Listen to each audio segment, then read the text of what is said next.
Puterea Egiptului nu a început să se destrame în palatele faraonilor, ci în locuri mult mai banale, în atelierele pline de rumeguși, în cuptoarele olarilor, în pivnițele unde fierbea berea, acolo unde nimeni nu căuta semnele declinului. Muncitorii necalificați formau baza societății, dar anumite meserii au început să conteze mai mult decât oricând. Tâmplarii care confecționau mese, lăzi și scaune puteau acumula avere.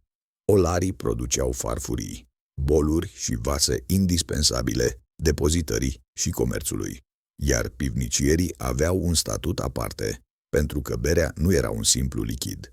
Era aliment de bază, era ofrandă, era considerată un dar divin.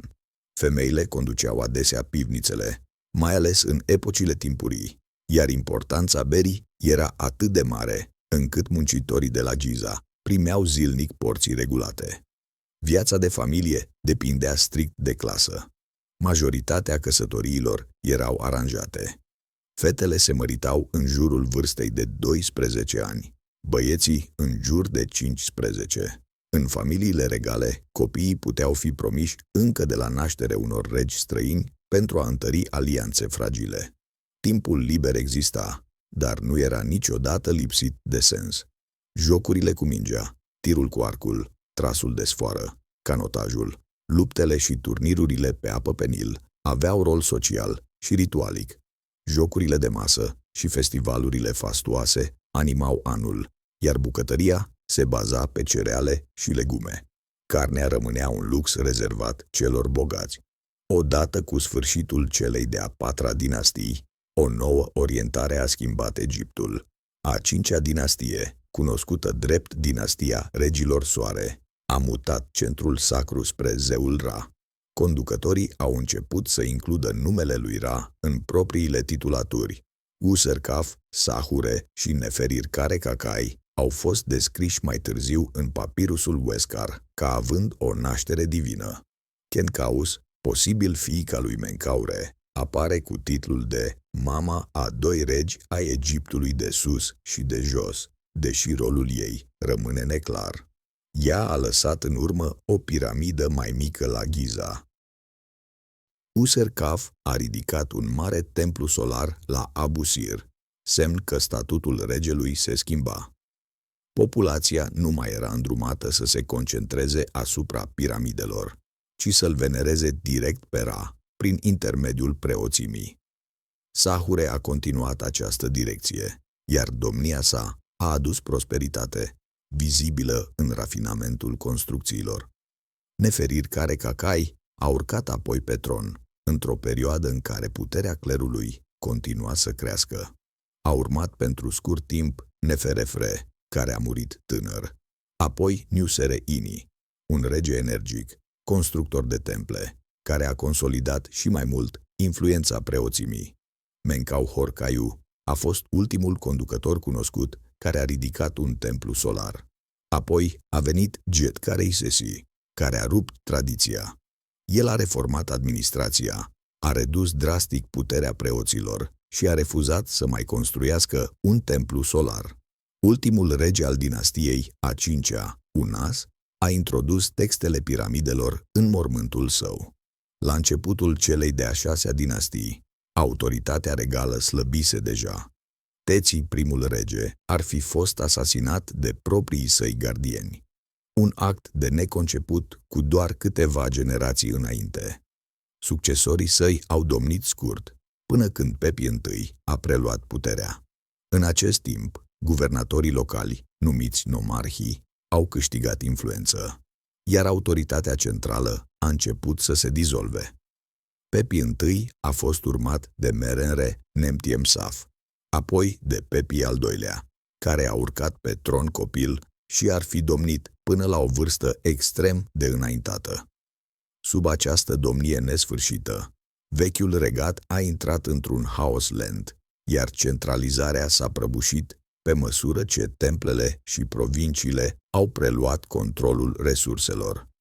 Întrebarea nu mai era dacă Egiptul se va destrăma, ci cât timp va mai rezista iluzia unității.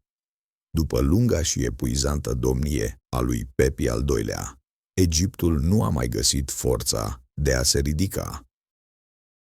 Conducători precum Merere, Nemtiemsaf, al doilea și Neferkara, posibil aceeași figură pe care Herodot o va numi mai târziu Regina Nitocris, au domnit prea puțin sau prea slab pentru a opri prăbușirea.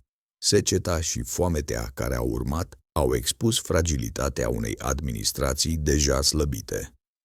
Nu s-a ridicat niciun monarh capabil să coordoneze un răspuns. A șasea dinastie s-a stins fără o conducere reală, iar nomarhii locali s-au concentrat exclusiv pe propriile provincii, ignorând soarta întregului regat. Odată cu prăbușirea guvernului central, vechiul regat s-a încheiat definitiv. Drumul către prima perioadă intermediară era deschis. Deși unii conducători aveau să refacă unitatea în viitor, epoca marilor piramide se încheiase. Monumentele rămâneau în urmă, ca martori tăcuți ai unei puteri pierdute. Prima perioadă intermediară, cuprinsă aproximativ între a șaptea și începutul celei de-a 10-a dinastii, a început odată cu slăbirea autorității centralizate din Memphis, fără un rege suficient de puternic pentru a aduna resursele și a organiza munca. Marile construcții finanțate de stat au devenit imposibile. Totuși, această epocă nu a fost un haos absolut, ci o perioadă de restructurare politică. Au apărut orașe-stat independente, alianțe schimbătoare și centre regionale de putere. Dinastiile a șaptea și a opta, slab documentate, par să fi fost formate din regi minori, aproape anonimi. Curând, o linie de conducători cu baza la Heracleopolis, dinastiile a noua și a 10-a, a revendicat titlul de regi legitimi a Egiptului. În același timp, la Teba, în Egiptul de sus, familia Intef, nomarhii puternici, a început să se opună dominației heracleopolitane. Intef I, în jurul anului 2000 înainte de era noastră, și-a asumat titluri ambițioase, precum mare stăpân al Nilului și supraveghetor al preoților, punând bazele ascensiunii Tebei. Succesorii săi au extins constant influența regională, iar Mentuhotep I a continuat această consolidare. În jurul anului 2015 înainte de Hristos, Mentuhotep al II-lea, cunoscut mai târziu ca un al doilea Menes, a dus ofensiva decisivă. El a învins Heracleopolis, a unificat Egiptul și i-a pedepsit pe nomarhii care sprijiniseră nordul, în timp ce îi recompensa pe cei loiali Tebei. După unificare, s-a concentrat pe consolidarea puterii, inițiind proiecte de construcție și campanii militare. Mentuhotep al III-lea a extins aceste politici și a trimis expediții în legendara țară Punt, sporind prestigiul și resursele regatului. Mentuhotep al IV-lea a domnit aproximativ 7 ani, într-o perioadă aparent stabilă. Când Amenemhat a ajuns în cele din urmă la putere, o inscripție menționează că, pe când era vizir, a supravegheat extragerea pietrei pentru sarcofagul predecesorului său. 2 semne neobișnuite, nașterea unei gazele pe blocul de piatră și descoperirea unei surse de apă, după o ploaie neașteptată, au fost interpretate ca dovezi ale favorii divine. Amenemhat I a mutat capitala la Ichtaui, lângă Memphis, inaugurând o nouă epocă. Fiul său, Senusret I, a continuat proiectele ambițioase, inclusiv construcția unui templu timpuriu dedicat lui Amun la Karnak. Împreună, acești regi au reușit să țină sub control nomarhii și preoții, recreând ordinea administrativă fără a repeta greșelile trecutului. Dar cât timp putea dura acest echilibru fragil?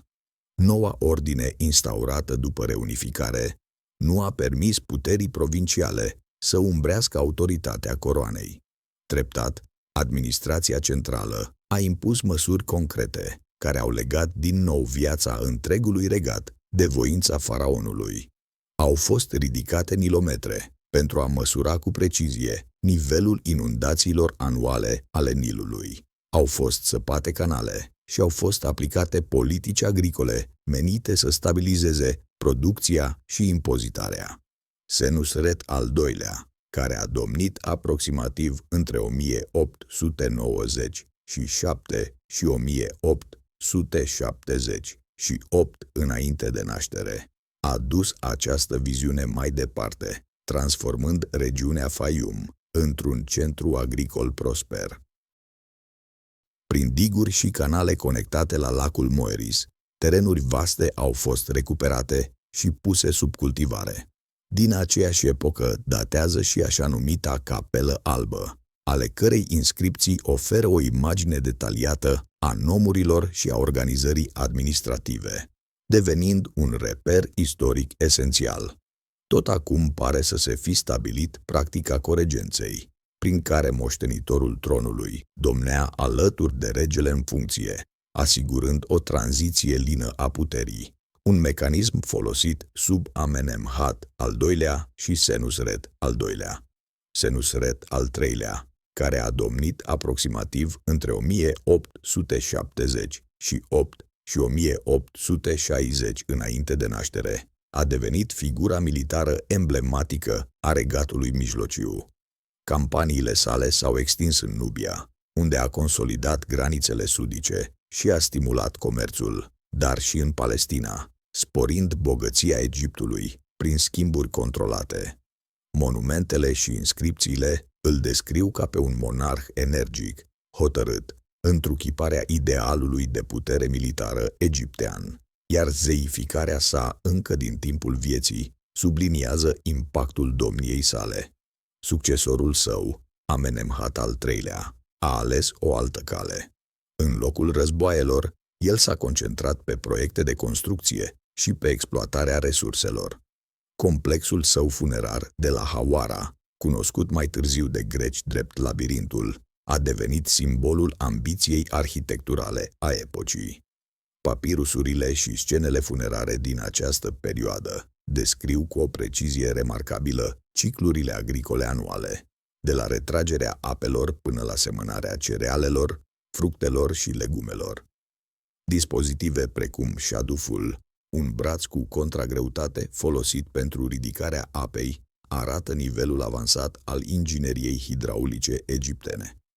Sub Amenemhat al IV-lea, între aproximativ 1815 și 1807 înainte de era noastră, Egiptul și-a menținut prosperitatea prin expediții comerciale și militare, în special în Levant. Moartea sa, fără un moștenitor masculin direct, a schimbat însă cursul istoriei. Puterea a trecut la Sobekneferu, posibil sora sau soția sa, una dintre cele mai timpurii femei conducătoare atestate istoric, și ea a murit fără urmași, marcând sfârșitul liniei regale a dinastiei a 12-a, o dinastie celebră pentru conducătorii săi puternici și realizările lor. Dinastia a 13-a a păstrat doar formal structurile Regatului Mijlociu, dar autoritatea personală a faraonilor a început să se erodeze. Deși unitatea politică a fost menținută o vreme, mai ales în Egiptul de jos, controlul central a slăbit. Schimbările economice și sosirea treptată a populațiilor străine au pregătit scena pentru o nouă transformare majoră. Această tranziție avea să ducă inevitabil la a doua perioadă intermediară, când forțe noi urmau să concureze pentru stăpânirea văii Nilului. Odată cu diminuarea influenței dinastiei a 13-a, curtea regală s-a mutat din Ichtau la Teba, reducând controlul asupra nordului. Delta Nilului a devenit vulnerabilă. În această regiune a fost fondată așezarea Avaris, un centru comercial prosper, conectat la mare și la rutele terestre spre Sinai și Orient. Comerțul și imigrația au atras populații semitice, care au acumulat bogăție și influență, ajungând să controleze administrația locală. Egiptenii îi numeau Hekakasut, conducători ai țărilor străine, cunoscuți mai târziu drept Hyksoși. Originea lor exactă rămâne incertă, iar teoriile mai vechi despre invazii masive au fost abandonate. Către sfârșitul dinastiei a 13-a, interesul regilor egipteni pentru frontierele nordice a scăzut, iar echilibrul fragil al puterii era pe punctul de a se rupe. Atât în nord cât și în sud, controlul Egiptului începea să se dizolve. Fortificațiile ridicate cândva în Nubia nu mai primeau provizii și întăriri, iar soldații trimiși acolo au rămas definitiv, formând nuclee locale de putere. În același timp, din Avaris, regatul Hyksoșilor și-a extins influența pas cu pas. Spre mijlocul și finalul dinastiilor a 13-a și a 14-a, conducătorii nu mai erau egipteni, iar linia hyksoșă s-a consolidat ca dinastia a 15-a, guvernând părți din Egiptul de jos. Deși erau străini, au numit egipteni în funcții importante și au combinat credințele locale cu propriile practici religioase.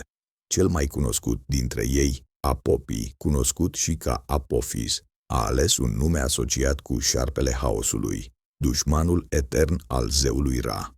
În sud, Nubia își consolida puterea, iar Teba, cândva centrul regatului mijlociu, se afla prinsă între Hyksoși la nord și regatul Cush la sud.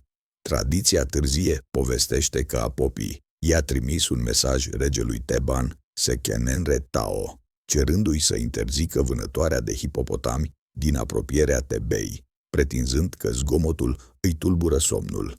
Este posibil ca vânătoarea să fie avut un rol ritualic, ofensator pentru Hyksoși, care îl venerau pe zeul Set și includeau hipopotamul în simbolistica lor. Sekenenre-Tao a refuzat. A pornit spre nord pentru a-i înfrunta.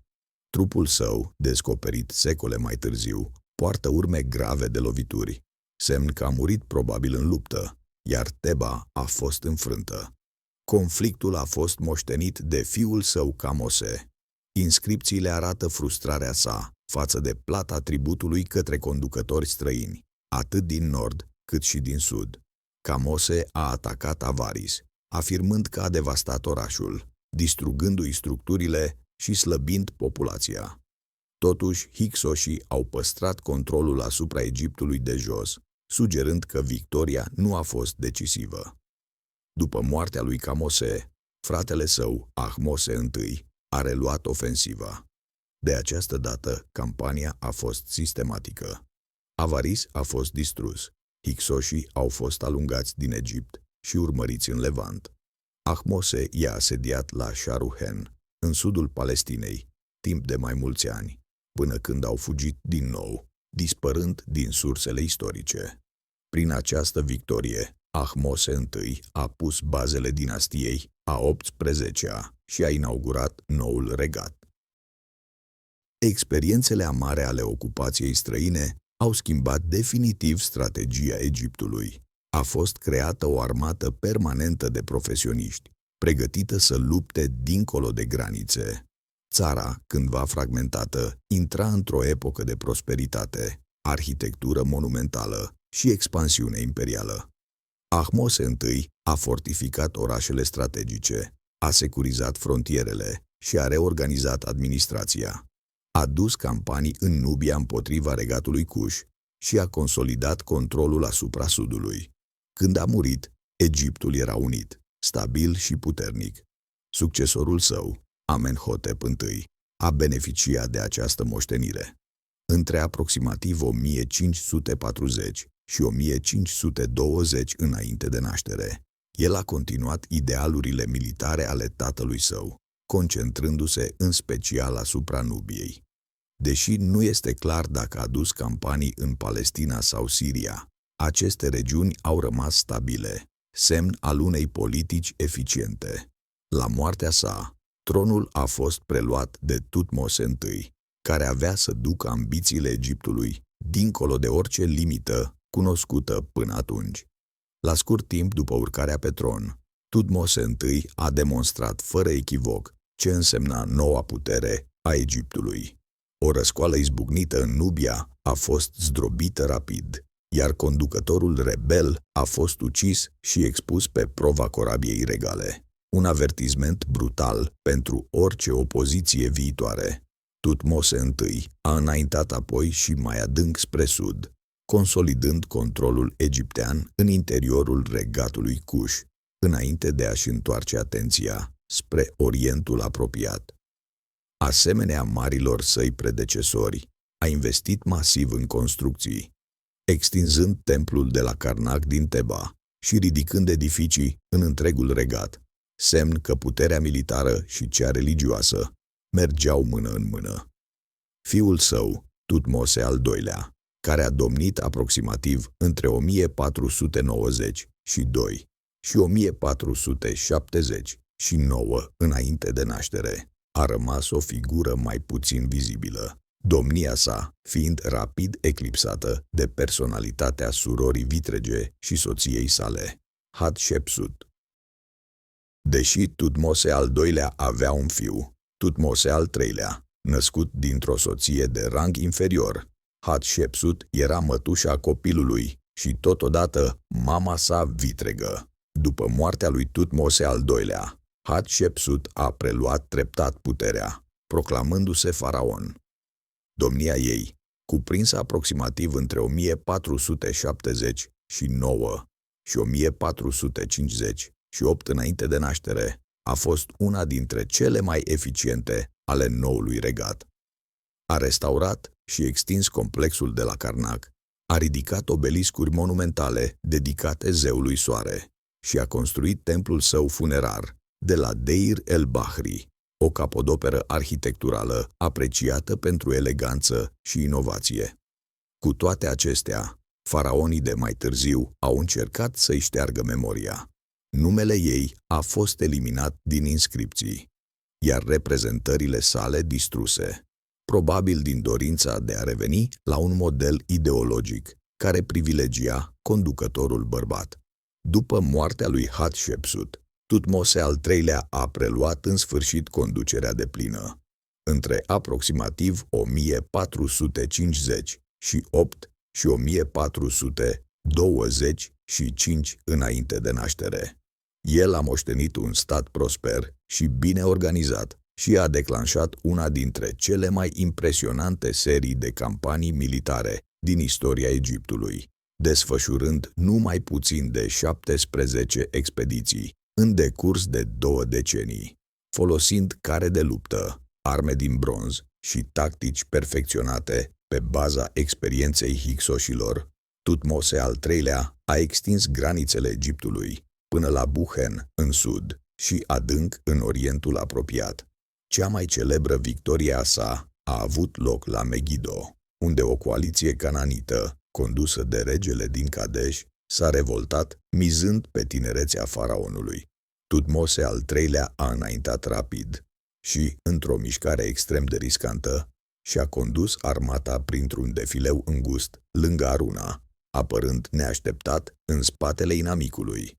Panica izbucnită i-a forțat pe rebeli să se retragă în cetatea Megiddo, care a fost apoi asediată până la capitulare. Evenimentele au fost consemnate de scribul și comandantul Cianeni, iar relatarea sa a fost gravată pe zidurile templului de la Karnak. Tutmose al III-lea a continuat să supună statele din Levant, inclusiv Siria și teritoriile Mitanii, consolidând dominația Egiptului în estul Mediteranei. Succesorul său, Tutmose al IV-lea, care a domnit aproximativ între 1400 și 1390 înainte de naștere, a continuat aceste politici și și-a legitimat domnia printr-o întâlnire divină cu Marele Sfinx, descrisă pe celebra stela a visului. El a restaurat Sfinxul și templele de la Giza, asigurând venerarea lor continuă.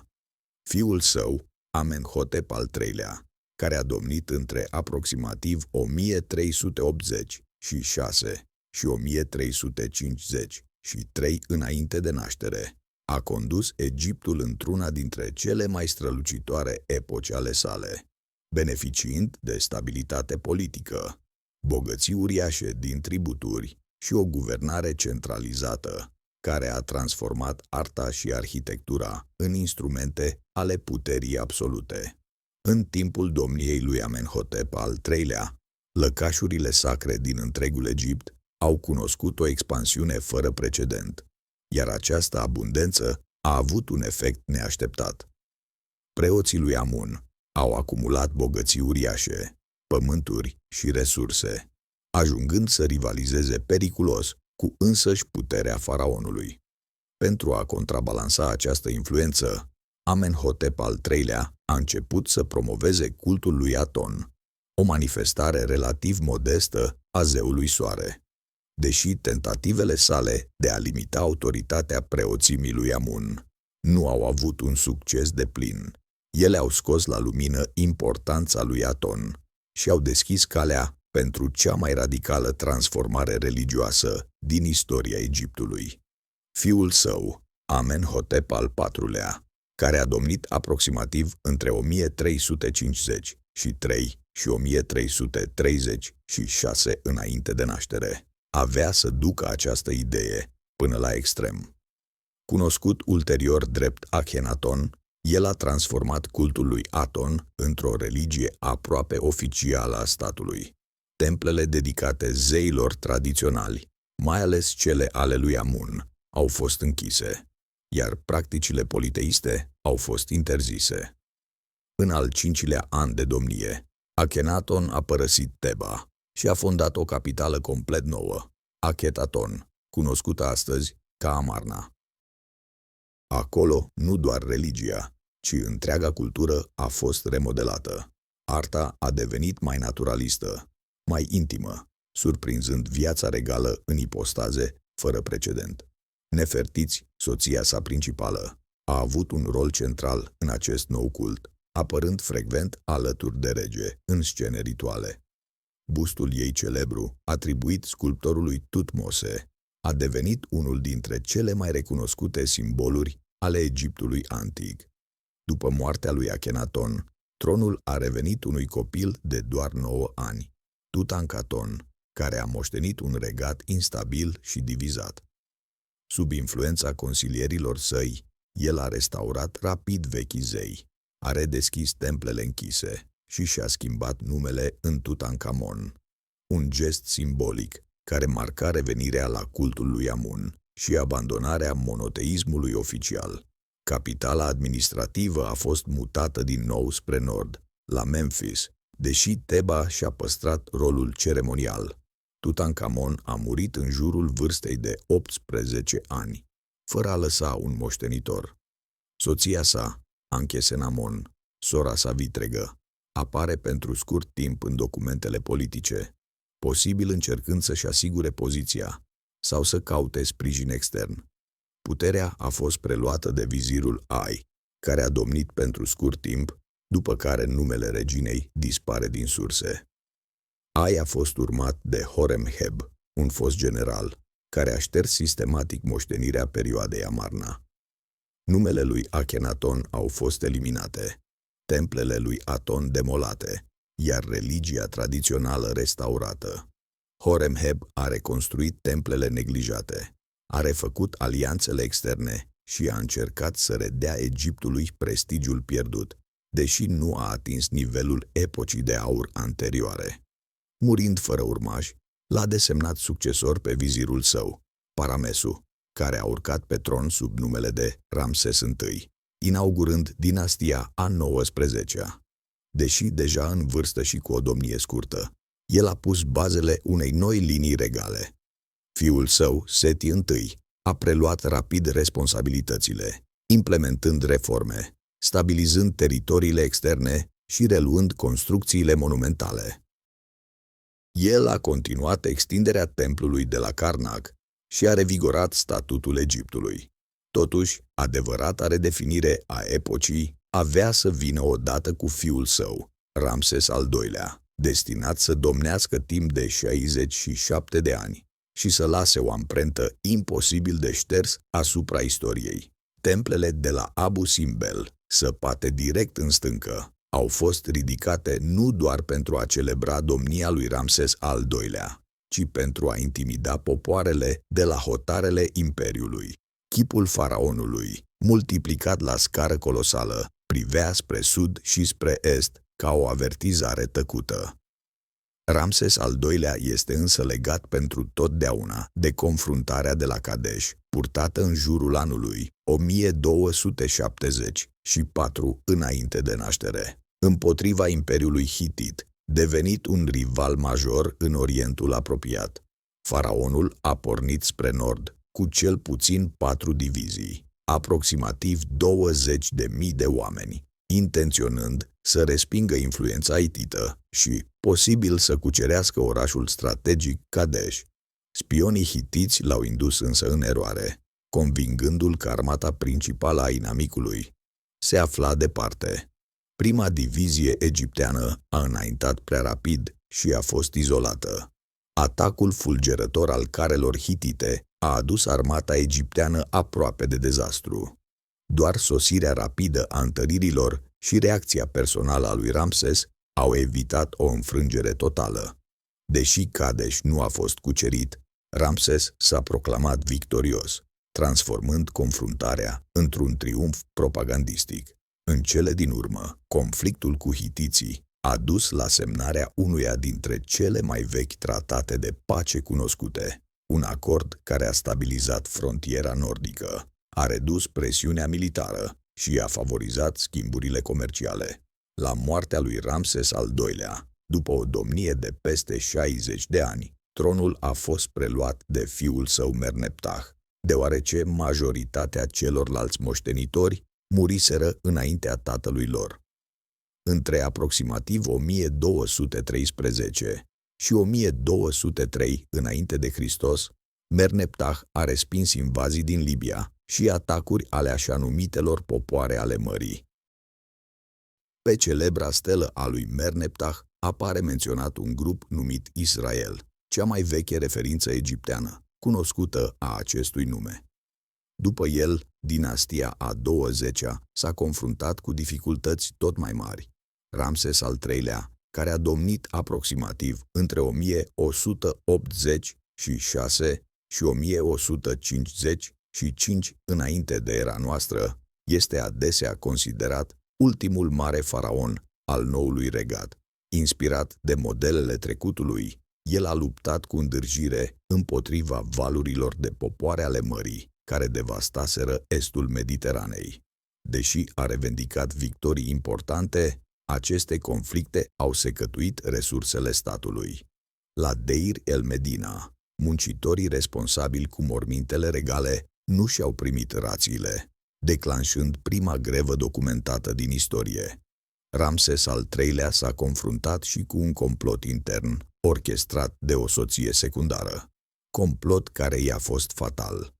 Succesorii săi, Ramses al IV-lea, al V-lea și al VI-lea, au încercat să mențină imperiul, dar lipsa resurselor a accelerat declinul. Sub Ramses al IX-lea, al X-lea și al XI-lea, statul s-a fragmentat treptat. Marii preoți ai lui Amun din Teba au acumulat bogății și putere administrativă, erodând autoritatea regală. Spre sfârșitul noului regat, unitatea realizată de Ahmose I se destrămase. Rivalitatea dintre coroană și preoțime, alături de presiunile externe, a deschis ceea ce istoricii numesc a treia perioadă intermediară. Aproape 5 secole de glorie, cuceriri, artă monumentală și rețele comerciale s-au încheiat într-o slăbiciune internă lentă, lăsând Egiptul vulnerabil unei noi epoci de fragmentare și influențe străine. Marii preoți ai lui Amun dețineau deja o putere substanțială în Egiptul de sus, iar această realitate a schimbat definitiv echilibrul politic. În ciuda fragmentării, nu a izbucnit un mare război civil. Smendes a exercitat autoritatea mai ales în delta Nilului, în timp ce marele preot Herihor, aproximativ între 1080 și 1074 înainte de naștere, controla efectiv Teba. Egiptul nu mai era un regat unitar, ci un mozaic de puteri locale. Guvernatorii regionali și-au extins influența, iar nici Tanis, nici Teba nu au dominat întregul teritoriu. Mai târziu a apărut dinastia a 20 și a doua, de origine libiană, sub Sheshonq I, care a domnit aproximativ între 943 și 922 înainte de era noastră. După ce a reunificat Egiptul, el a lansat campanii militare ce aminteau de expansiunile din noul regat și a reorganizat administrația din Tanis.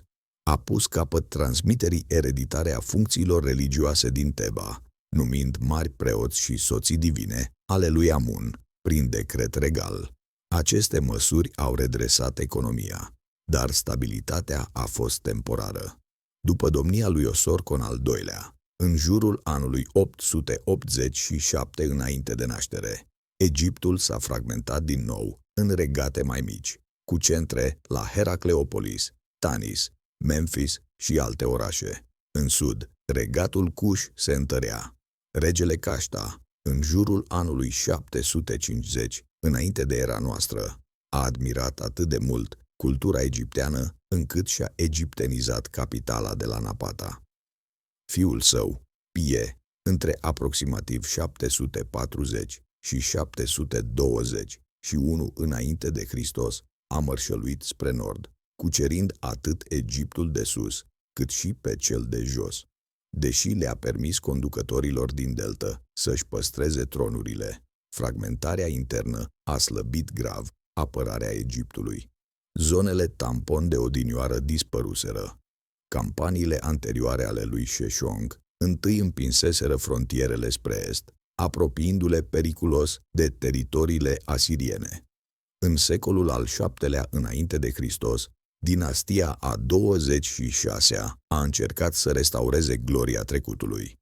Psametihus al II-lea a inițiat construcții ambițioase, reforme militare și administrative. Fiul său, Neco al II-lea, care a domnit aproximativ între 610 și 595 înainte de naștere, a continuat aceste politici, angajând mercenari greci pentru a întări o flotă navală care nu fusese niciodată punctul forte al Egiptului. Amasis al II-lea a consolidat reformele, a redus cheltuielile statului, a stimulat economia și a asigurat frontierele, aducând o ultimă perioadă de prosperitate. Succesorul său, Psameticus al III-lea, s-a confruntat însă cu o provocare fatală.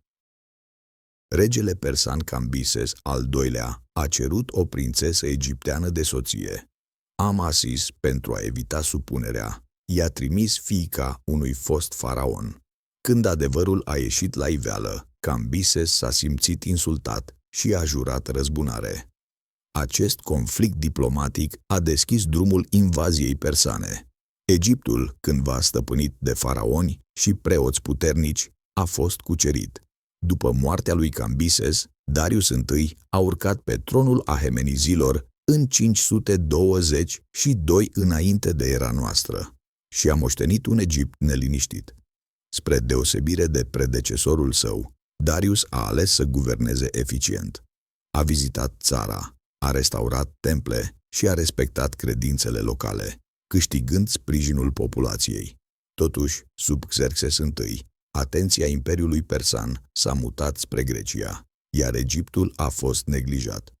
Artaxerxes I a trebuit să înfrunte prima mare revoltă egipteană, condusă de Inaros, susținut de Atena, între aproximativ 460 și 454 înainte de Hristos. Egiptul nu mai era stăpân pe destinul său, iar lupta pentru autonomie intra într-o nouă fază, una în care vechile simboluri nu mai garantau libertatea.